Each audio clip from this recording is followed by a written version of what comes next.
Liam and Noah stood on the rain-slicked concrete of the naval scrapyard, staring up at the towering, rusted hull of their latest and most dangerous investment. The vessel was the USS Obsidian, a heavy-class harbor tugboat commissioned in 1943, a relic of a bygone era of maritime warfare. To the untrained eye, it was a floating heap of tetanus and liability, a ghost ship that had been rotting in a brackish backwater estuary for nearly 7 decades. But to the brothers, who ran a third-generation salvage and reclamation business, the Obsidian represented a desperate final roll of the dice. Their family business was on the brink of bankruptcy, battered by rising insurance costs and a fluctuating steel market. They had pooled their remaining operational capital, along with a high-interest private loan, to outbid a Chinese scrapping conglomerate for the rights to dismantle this specific vessel. They weren't interested in the history. They were banking entirely on the high-grade pre-nuclear steel and the tons of copper cabling rumored to be winding through the ship's gut. If the yield estimates were correct, they would save the company. If the ship was a rust bucket through and through, they were finished. The brothers wasted no time boarding the vessel. The air inside the ship was stale, heavy with the scent of ancient diesel, mold, and the metallic tang of oxidizing iron. Their plan was methodical. Start from the top down to lighten the load, then gut the valuable engine room, and finally cut the hull into transportable slabs. However, the Obsidian seemed to resist them from the very first hour. The layout was strange, featuring reinforced corridors and bulkheads that seemed excessively thick for a simple harbor tug meant to push destroyers into port. It felt more like a bunker than a workboat. By the third day, they had reached the heart of the beast, the main engine room. It was a cavernous, 2-story cathedral of machinery, dominated by a massive, 12-cylinder diesel engine that looked like it hadn't turned over since the Truman administration. The space was a labyrinth of catwalks, pipes, and valves, all coated in a thick, black layer of preserved grease.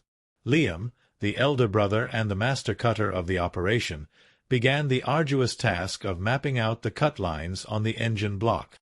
Noah, responsible for the logistics and schematics, was cross-referencing the physical layout with a set of faded, blue-ink naval blueprints they had acquired with the purchase. It was here, in the dim light of their halogen work lamps, that the first anomaly presented itself. Noah was pacing the starboard side of the engine room, tapping the bulkhead that separated the engine compartment from the side fuel bunkers. According to the blueprints, the fuel bunker should have been directly adjacent to the engine room wall, separated by a single half-inch sheet of steel.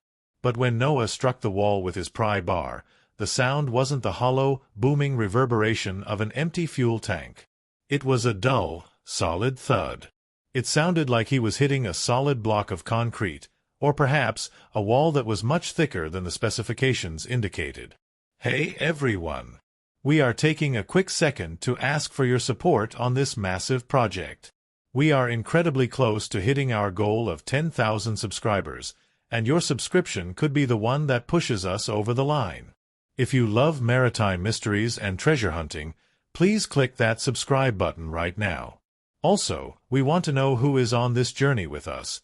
Drop a comment below telling us what country or city you are watching from. It's amazing to see the community grow.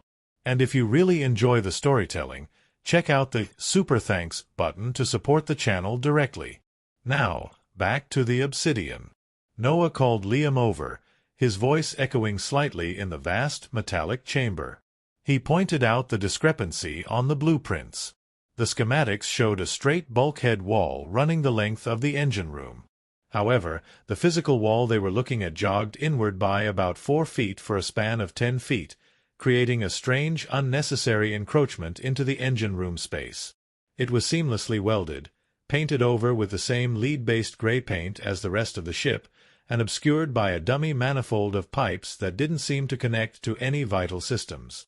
It was a modification that had been done with expert precision, designed to look like a standard part of the ship's architecture. To a casual observer, or even a standard inspector, it was invisible. But to men who cut ships apart for a living, it was a glaring geometric lie. Liam brought over the ultrasonic thickness gauge, a device used to measure metal thickness to determine the best cutting torch settings. He pressed the probe against the strange indented wall. The digital readout flickered and gave an error. He tried again. Nothing. The steel was either too thick for the sensor to penetrate, or it was layered with something that disrupted the signal. The brothers exchanged a look. In the salvage world, modifications like this usually meant one of two things: a hasty repair to fix battle damage, or smuggling. Given the Obsidian's service record during the chaotic end of World War II, anything was possible. They decided to drill a pilot hole. If it was a fuel tank filled with concrete for ballast, a common practice in old ships, they needed to know before they ruined a saw blade. Liam set up a magnetic drill press on the face of the mysterious bulkhead. The drill bit, a hardened cobalt tip designed to eat through naval armor, began to spin. As it bit into the metal, long, curling shavings of steel fell to the grating floor. The drilling was slow, agonizingly so. They went through an inch of steel, then two. Finally, at the 3-inch mark, an absurd thickness for an interior wall, the drill punched through into empty space. There was no concrete dust, no rush of old fuel oil, just a sudden lack of resistance. Liam retracted the drill bit. A puff of stale, dry air hissed out of the tiny hole, carrying a scent that was distinct from the oily engine room. It smelled of old paper, cosmoline, and dry rot. The brothers knew they had found a void space, a compartment that wasn't on the maps. The adrenaline began to kick in. This was no longer just a scrap job, it was an excavation. They switched to the heavy-duty oxyacetylene torch. Liam donned his welding mask and sparked the torch to life, the blue flame hissing aggressively. He began to cut a 2-foot square inspection hatch into the center of the anomaly. The heat was intense, turning the old paint to ash and filling the room with acrid smoke, but they didn't stop. Molten steel dripped like wax as Liam guided the fire with steady hands. It took nearly an hour to cut through the multi-layered plating. When the final cut was made, the square piece of steel didn't fall inward. It stayed in place, held by the friction of the slag. Liam killed the torch and grabbed a heavy sledgehammer.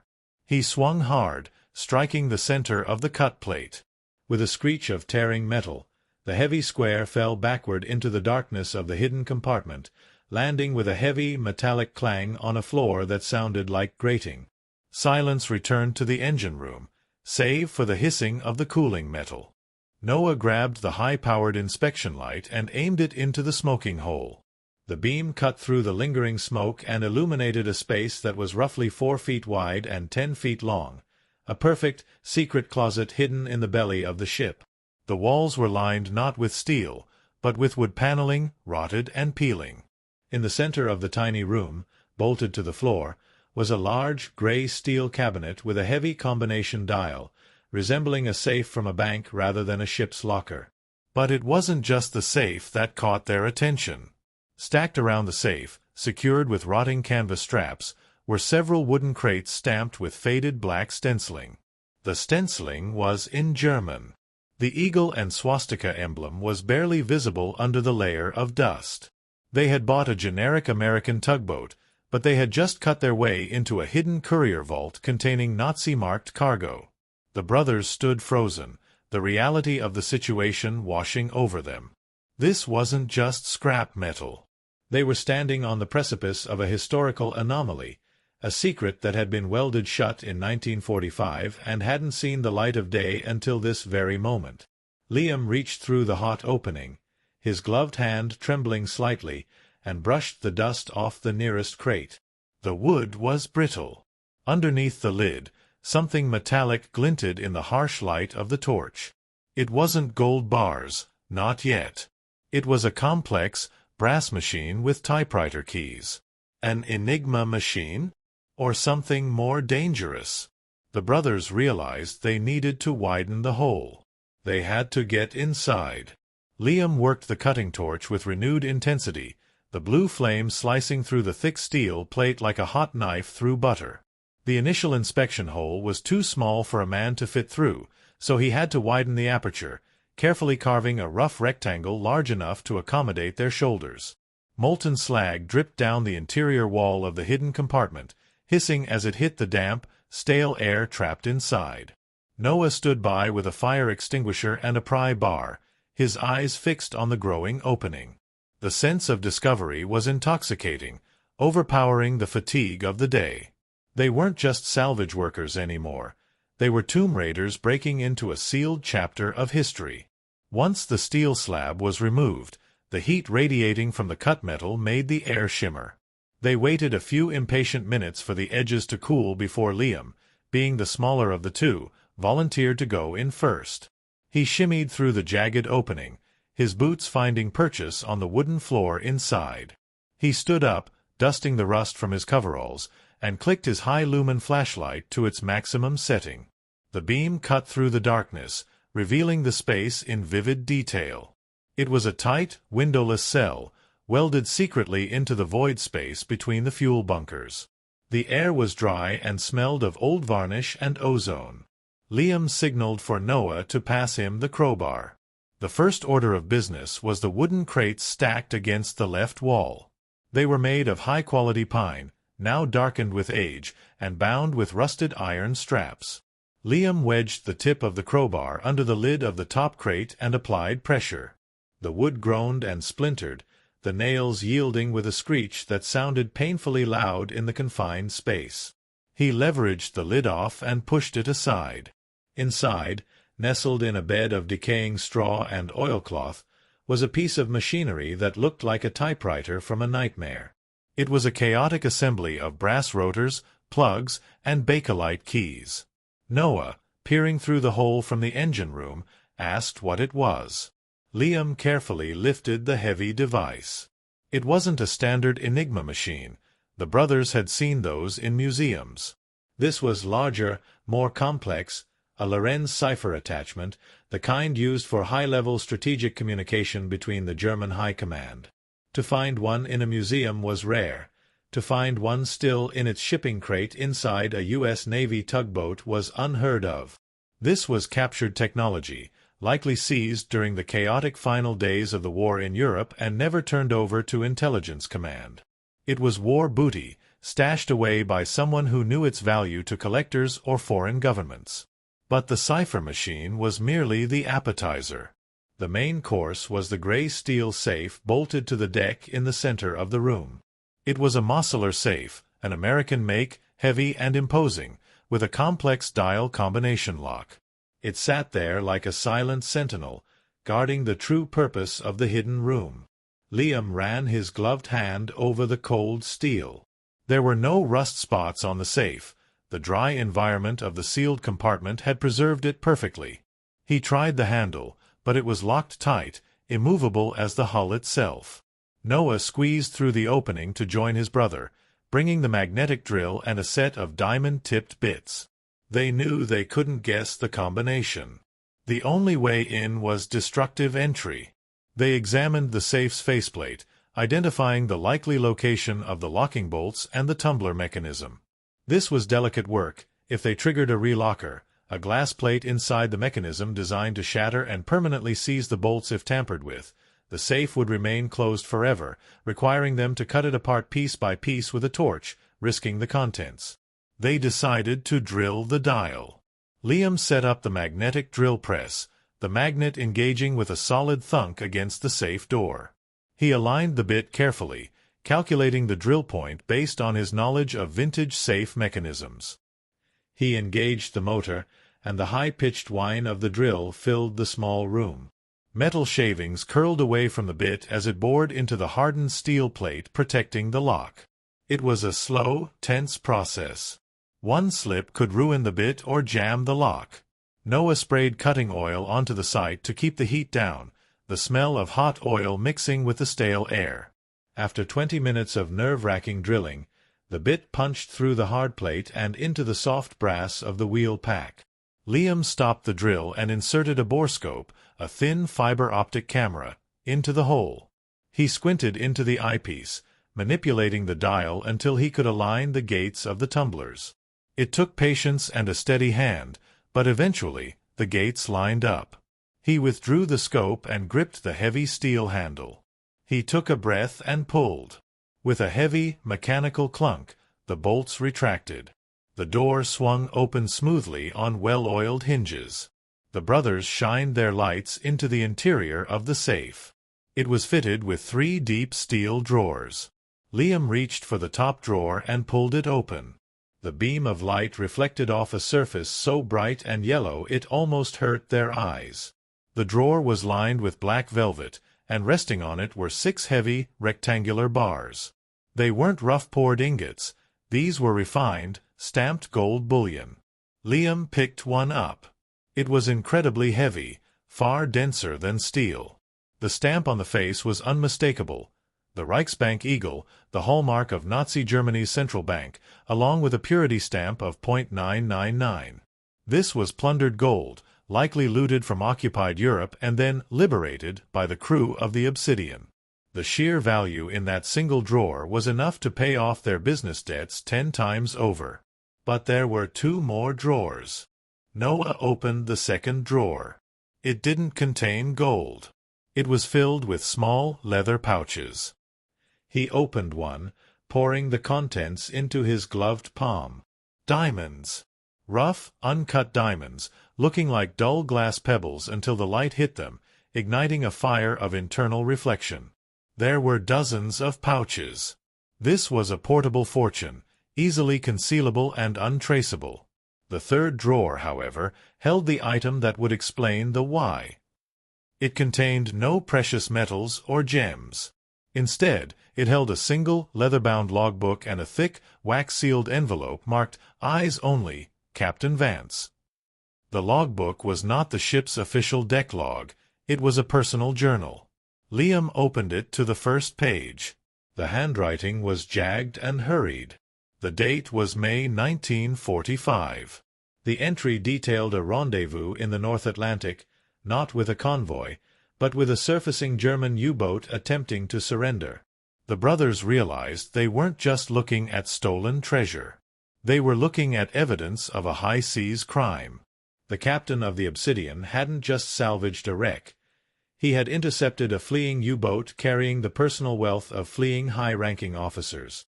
Instead of reporting the surrender and the cargo to the U.S. Navy Command, Captain Vance and a select few of his crew had decided to keep the spoils for themselves.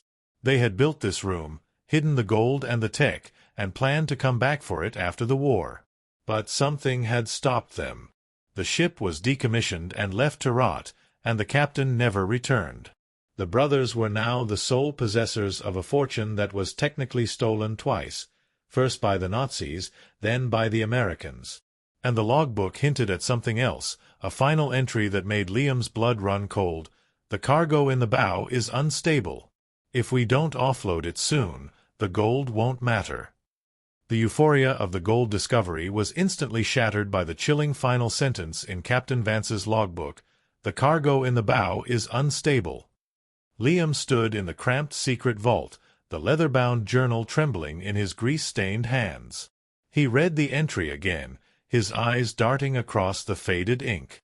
Vance described a secondary payload transferred from the U-boat, something far more dangerous than bullion or diamonds. It was listed as experimental ordnance Type X, packed in crate numbers 40 through 50, and stored in the forward chain locker, the deepest and most inaccessible part of the ship's bow. The entry was dated 3 days before the crew abandoned ship. Vance noted that the containers were weeping a viscous fluid and that the fumes were causing headaches among the men. That was 70 years ago. If the cargo was unstable then, time would not have been kind to it. Noah, still mesmerized by the glimmer of the diamonds, looked up, sensing the shift in his brother's demeanor. Liam didn't speak. He just handed the book to Noah and pointed to the paragraph. The blood drained from Noah's face. They weren't just rich, they were sitting on top of a potential environmental catastrophe, or worse, a massive bomb. The gold was useless if the ship detonated. They immediately exited the engine room vault, carefully closing the heavy steel safe door, though locking it was impossible without the combination. They needed to secure the site, but first they had to assess the threat in the bow. They made their way forward, moving through the narrow, tilting corridors of the Obsidian. The ship seemed different now, more sinister. The groans of the settling steel sounded like warnings. They reached the watertight door leading to the forward crew quarters and the access hatch for the chain locker. The air here was colder, damp, and carried a faint, acrid chemical smell that cut through the background odor of diesel and rot. It smelled like bitter almonds and vinegar. Liam signaled for them to put on their respirators. They had brought half-face masks for welding fumes, but against unknown World War II-era chemicals, they were woefully inadequate. It was a calculated risk. The hatch to the chain locker was rusted shut, the wheel fused by decades of saltwater corrosion. Liam used a heavy demolition bar to torque the wheel. With a screech of tortured metal that echoed through the empty hull, the seal broke. They swung the heavy iron door open. The darkness below was absolute. Noah shined his high-powered light down the vertical shaft. The beam illuminated a nightmare. The chain locker, usually a space for anchor chains and rope, had been converted into a makeshift storage hold. Stacked haphazardly on top of the rusted chains were 10 metal drums, painted a dull field gray. They descended the ladder slowly, the air getting thicker with the chemical sting. As they reached the bottom, the source of the danger became visible. The drums were corroding. Several had rusted through at the seams, leaking a dark, resinous substance that had pooled on the steel deck and crystallized into strange, amber-colored formations. Liam, careful not to touch anything, leaned in to inspect the stenciling on the side of the nearest drum. It was marked with a skull and crossbones and the word hydrazine, along with other technical German markings indicating a volatile liquid rocket fuel component, likely intended for the experimental aircraft or torpedoes the U-boat had been transporting. The realization hit them with the force of a physical blow. The crystals forming on the floor were likely shock-sensitive explosive salts, a byproduct of the decaying fuel reacting with the metal hull. They were standing in a room coated in unstable explosives. A dropped wrench, a spark from a boot, or even the vibration of a heavy tool could theoretically set off a chain reaction. The Obsidian wasn't just a scrap project. It was a massive, floating dirty bomb located less than 2 miles from a populated coastline. Captain Vance hadn't abandoned the gold because he wanted to. He fled because he knew the ship was turning into a death trap. As Liam motioned for Noah to climb back up the ladder, slowly and carefully, a new sound vibrated through the hull. It wasn't the settling of the ship, nor the wind outside. It was the distinct rhythmic thrum of a heavy diesel engine approaching the dock, followed by the crunch of tires on gravel. They weren't expecting any deliveries. The salvage yard was supposed to be locked up for the weekend. The brothers froze on the ladder. The sound of a car door slamming shut echoed faintly through the ship's ventilation shafts, followed by another, and then voices. Noah looked at Liam, wide-eyed. They scrambled up the ladder and silently closed the hatch to the chain locker, leaving the chemical horror sealed below. They moved stealthily back toward the bridge, peeking through the grime-encrusted portholes that overlooked the scrapyard entrance. Outside, under the gray, overcast sky, 2 black SUVs were parked next to the brothers' battered pickup truck. 4 men were standing by the vehicles. They weren't local police or environmental inspectors. They wore plain, dark tactical clothing, and one of them was holding a large topographic map of the shipyard. Liam zoomed in with his phone camera through the dirty glass. The men were armed. Not openly, but the bulge of holsters under their jackets was unmistakable to anyone who looked closely. They were scanning the Obsidian with intense interest. One of the men, a tall figure with silver hair, pointed directly at the tugboat's waterline, seemingly arguing with the others. These weren't random thieves. These were professionals who knew exactly where to look. The brothers realized that the Chinese conglomerate they had outbid wasn't just a business rival. They were a front for someone who knew the Obsidian's history. The secrets of 1945 hadn't been forgotten. They were just waiting to be reclaimed. Trapped between a chemically unstable bow and a team of armed mercenaries on the dock, the brothers had to make a choice. They couldn't leave via the gangplank without being seen. They couldn't stay on the ship indefinitely. And they certainly couldn't let these men find the gold or trigger the explosives in the bow. Liam pulled Noah away from the porthole and into the shadows of the chart room. They needed a plan. They had the home field advantage. They knew the layout of the ship's interior better than anyone. But the mercenaries were already moving toward the gangway. The heavy boot steps of the intruders rang out on the metal ramp. They were boarding. Liam grabbed a heavy wrench and whispered to Noah. They needed to disable the mercenaries without firing a shot, and they needed to do it while ensuring no one accidentally detonated the bow. The hunter had become the hunted. Liam pointed to the main breaker panel in the hallway. If they cut the limited shore power they had rigged up, they could plunge the ship into total darkness. It was time to use the Obsidian's rusting, labyrinthine interior as a weapon. The sudden darkness was absolute. Liam yanked the main breaker handle down with a heavy metallic clack, and the hum of the halogen worklights died instantly, plunging the Obsidian into a suffocating, inky blackness. The only light came from the faint, gray daylight filtering through the grime-encrusted portholes on the upper deck, but down in the ship's bowels, visibility was zero. The brothers didn't turn on their flashlights. They knew the layout of the ship by touch, every rusted rivet, every tripping hazard, every low-hanging pipe. They had spent weeks bleeding on this metal. It was their territory now. Above them, the rhythmic clanging of boots on the steel deck paused for a moment, then resumed with calculated precision. The intruders were professionals. They didn't panic or shout. Beams of intense white tactical light began to sweep the corridors, cutting through the gloom like lasers. Liam grabbed Noah's shoulder in the dark and leaned close, whispering the plan. They had to separate. Noah needed to get back to the engine room and secure the vault. If the mercenaries saw the gold, the brothers were dead. Liam would head to the upper superstructure to create a distraction and draw the team away from the volatile bow.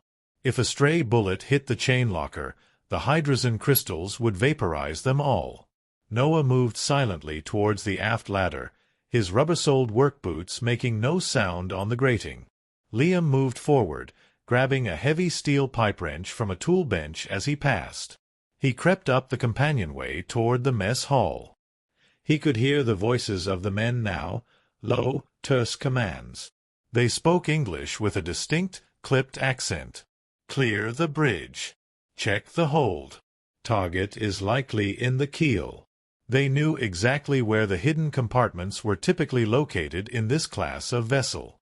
They weren't looking for scrap. They were a cleanup crew sent to erase a 70-year-old mistake. Liam reached the mess hall and waited. Two beams of light swept past the doorway. He picked up a heavy, rusted can of paint thinner he had left on a table and hurled it down the adjacent corridor. The metal can crashed against the far bulkhead with a deafening bang, echoing through the hollow ship. The tactical lights instantly snapped toward the noise. "Contact starboard," one of the men shouted. The footsteps thundered in that direction. The distraction worked. Liam slipped behind them, moving toward the bridge to lock the heavy steel watertight doors, hoping to trap at least two of them in the upper superstructure. Meanwhile, Noah reached the engine room. He slid down the handrails, landing softly on the oil-stained floor. He scrambled into the hidden vault. The gold bars were still sitting in the open drawer, glowing faintly in the ambient light reflecting from the distant hatch. He shoved the drawer shut and spun the dial of the safe, locking the mechanism. He grabbed the Enigma-style cipher machine and shoved it back into its crate, throwing a tarp over the stack. He had just finished when he saw a beam of light dancing at the top of the engine room stairs. They hadn't all fallen for the distraction. Two mercenaries were descending into the engine room, their movements methodical. Noah was trapped. The vault was a dead end. He squeezed himself into the narrow gap between the false bulkhead and the massive diesel engine block, holding his breath. The men reached the floor level. They didn't sweep the room randomly. They walked straight to the fuel tank wall. They had the same blueprints the brothers did, or perhaps better ones. One of the men ran a gloved hand over the fresh weld cut Liam had made earlier. "Breach detected," the man said into his radio. "They found the cavity. Prepare for extraction." Noah's heart hammered against his ribs. These men weren't here to negotiate. If they found him, he was a witness to a multi-million-dollar theft. He looked around for a weapon. His hand closed around a high-pressure air hose connected to the ship's residual pneumatic system, which the brothers had pressurized earlier to test for leaks. It wasn't a gun, but it was 150 psi of compressed air. As the lead mercenary leaned into the cut hole to inspect the vault, Noah lunged. He didn't aim for the man. He aimed for the environment.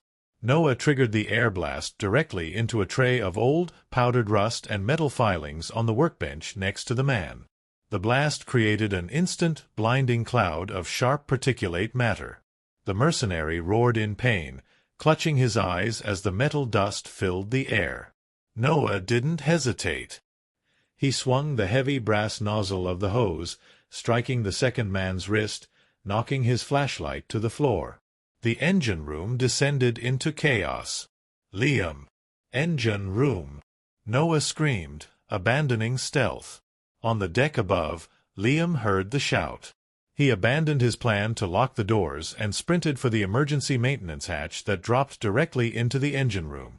He slid down the vertical ladder, landing hard behind the second mercenary. The man spun around, drawing a sidearm, but Liam was faster. He swung the heavy pipe wrench, smashing it into the man's forearm. The gun clattered across the grating and fell into the dark, oily bilge water below. The brothers stood back to back, breathing heavily, their makeshift weapons raised. The two mercenaries regrouped, stepping back into the shadows, drawing tactical batons. They were wary now. The salvage workers were fighting back. But suddenly, the radio on the lead mercenary's vest crackled to life, the voice loud and clear in the tense silence. "Team 2, report. We found the logs in the bridge. The manifest mentions Type X cargo in the bow. If the seals are compromised, we need to evacuate immediately. Do not engage with firearms." The mercenary leader paused, looking from the brothers to the radio. He realized the situation had changed. He wasn't just fighting two scrappers. He was fighting on top of a bomb. He lowered his baton slightly and looked at Liam. "You two have no idea what you're standing on," he growled. "You hand over the keys to the vault, and we leave. You refuse, and we detonate the charges we just placed on the hull. We sink the ship, the gold, and the poison. Your choice." Liam stepped forward, his grip on the wrench tightening. "You can't sink it," he said, his voice steady despite the fear. "The bow is full of decayed hydrogen. You set off a charge on the hull, the vibration alone triggers the crystals. You don't just sink the ship, you vaporize everything within a half-mile radius, including your extraction team." The mercenary froze. It was a standoff. The brothers held the knowledge of the ship's lethality. The mercenaries held the brute force. But the balance was fragile. A drop of sweat rolled down Liam's nose. In the distance, the sound of sirens began to wail. Someone on shore had seen the commotion or the flashlights. Time was running out for everyone. The mercenary raised his radio to his lips. "Abort hull charges. Secure the vault. Neutralize the witnesses." He lunged forward. The mercenary lunged, but the engine room of the Obsidian was not a battlefield for soldiers. It was a trap designed by engineers. Noah, spotting the red emergency lever on the bulkhead near his head, didn't hesitate. He yanked the handle for the localized CO2 fire suppression system. With a deafening hiss that sounded like a jet engine, nozzles mounted in the ceiling unleashed a torrent of freezing carbon dioxide gas directly into the lower catwalks. The white fog instantly filled the space, dropping the temperature by 40 degrees in seconds and displacing the oxygen. The mercenaries, caught in the thick of the cloud, choked and stumbled, their tactical advantage erased by the blinding, suffocating fog. Liam and Noah, knowing the layout by heart, dropped to the bilge floor where a small pocket of air remained, crawling towards the emergency shaft tunnel that ran beneath the main drive shaft. They could hear the mercenaries coughing and shouting commands to retreat, their footsteps clambering up the metal stairs. The gas had done its job. It forced the intruders to flee towards the only exit, the main deck. But the brothers knew what awaited them up there.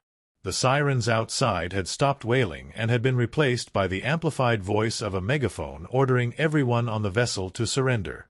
The brothers waited in the cold darkness of the shaft for 10 agonizing minutes until the air cleared enough to breathe. When they finally emerged onto the main deck, the scene was chaotic but controlled. The dock was flooded with flashing blue and red lights. Heavily armored SWAT teams had the mercenaries pinned face down on the gravel, zip-tying their hands. The black SUVs had been blocked in by police cruisers. But amidst the local law enforcement, there were other vehicles, unmarked government sedans and a large truck marked Naval EOD, Explosive Ordnance Disposal. The authorities hadn't just come for a trespassing call. They had been monitoring the Obsidian's transponder and the chatter from the mercenary team. Liam and Noah were immediately separated and debriefed. They weren't treated as criminals, but as key witnesses to a national security incident. The site was locked down. A perimeter was established 1 mile out, evacuating the nearby industrial park. The presence of the crystallized hydrogen in the bow turned the salvage yard into a hazmat hot zone.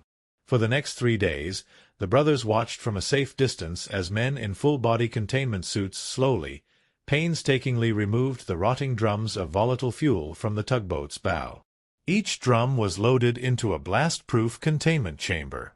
It was the most dangerous maritime bomb disposal operation on the coast in decades. Once the chemical threat was neutralized, the real excavation began. Federal agents, accompanied by maritime historians, entered the engine room vault. The recovery was documented on film. They brought out the gold bars, one by one, cataloging them on the dock. The final count was staggering: 240 kilograms of Nazi-stamped gold bullion, a hoard worth over $18 million at current market prices. But the true historical treasure was the Lorenz cipher machine and the logbooks. The documents confirmed that Captain Vance had intercepted a rogue U-boat, U-859, which was attempting to flee to South America with high-ranking officers and their looted wealth. Vance had sunk the sub but kept the cargo, intending to retire as a king, only to be thwarted by the leaking chemical weapons he had foolishly brought aboard. The legal battle that followed was intense. The Chinese conglomerate turned out to be a shell company for a private collector in Europe with ties to the original owners of the looted assets, who had been hunting for the Obsidian for 50 years. However, because the brothers had legally purchased the ship and the discovery was made in U.S. waters, the law of fines and maritime salvage laws came into play. The gold was technically stolen property of the German Reich and legally claimed by the U.S. government as spoils of war, but the brothers were entitled to a massive treasure trove, finder's fee for recovering lost assets and preventing an environmental disaster. 6 months later, the settlement was finalized. The government retained the gold and the cipher machine for the National Museum of the U.S. Navy. In exchange, Liam and Noah were awarded a tax-free salvage award of $4.2 million, plus a separate grant for the environmental cleanup they had facilitated. The debt that had threatened to crush their family business was wiped out in a single afternoon. They didn't sell the Obsidian for scrap. With their newfound wealth, they had the old tugboat completely restored. They stripped the toxic bow, sandblasted the hull, and repainted it in its original 1943 navy gray. They parked it permanently at the entrance of their salvage yard, converted into a floating office and a small museum dedicated to the secret history of the Atlantic War. The secret vault in the engine room was replaced with a glass viewing floor, where visitors could look down and see where the gold had rested for 70 years. The brothers still work the salvage yard, cutting steel and hauling copper, because it's in their blood. But now, they work without the fear of bankruptcy hanging over their heads. Every time they walk past the Obsidian, they tap the steel hull for luck, a reminder of the day they bought a rust bucket for pennies and found a fortune hidden in the grease. They learned that in the salvage business, you don't just look at what a ship is worth in weight. you have to look at what it's carrying in its soul. Thanks for watching this incredible journey. If you enjoyed this story of history, danger, and gold, don't forget to hit that like button and subscribe for more true tales of the salvage yard.